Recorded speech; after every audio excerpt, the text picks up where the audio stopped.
آج سے ہزاروں سال پہلے ایران کے جیلان چھیتر میں ایک بچے کا جنم ہوا۔ یہ وہی بچہ تھا جو آگے چل کر دنیا کو آدھیاتمک روشنی دینے والا بنا۔ جس بچے کا نام تھا عبد القادر جیلانی۔ بچپن سے ہی ان کے دل میں اللہ کا نور تھا۔ راتوں کو آسمان کی طرف دیکھتے تھے وہ اور سوچتے تھے، میری زندگی کا مقصد کیا ہے؟ یواوستھا میں گیان کی پراپتی کے لیے وہ بغداد کی اور روانہ ہوئے۔ بغداد اس سمے اسلامی ودیا اور آدھیاتمکتا کا کیندر تھا۔ راستہ کافی لمبا اور کٹھن تھا، ریگستان، پہاڑ اور انجان لوگ، لیکن ان کے دل میں صرف ایک ہی خواہش تھی، علم حاصل کرنا۔ کہا جاتا ہے کہ جب وہ بغداد کی اور جا رہے تھے تو راستے میں ڈاکوؤں کا ایک گروہ آ گیا۔ ڈاکوؤں نے یاتریوں کو لوٹنا شروع کر دیا۔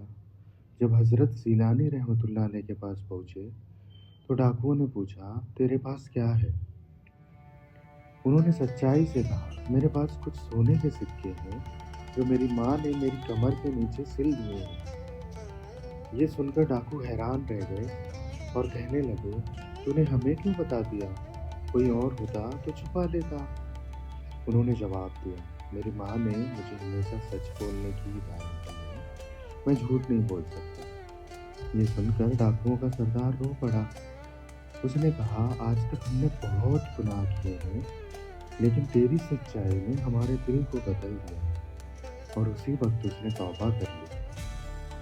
بغداد پہنچ کر انہوں نے حنبلی فقہ اور تصوف کی گہرائیوں میں ڈوب کر ادھین کیا۔ اسلام میں 4 پرمکھ اسکول آف تھاٹس ہیں، حنفی، مالکی، شافعی اور حنبلی۔ تو انہوں نے حنبلی فقہ کا ادھین کیا اور تصوف کا یہاں پر مطلب ہے صوفیزم۔ دن رات عبادت اور ان کی تلاش میں وہ لگے ہیں۔ ان کا جیون سادگی اور عبادت سے بھرا ہوا ہے۔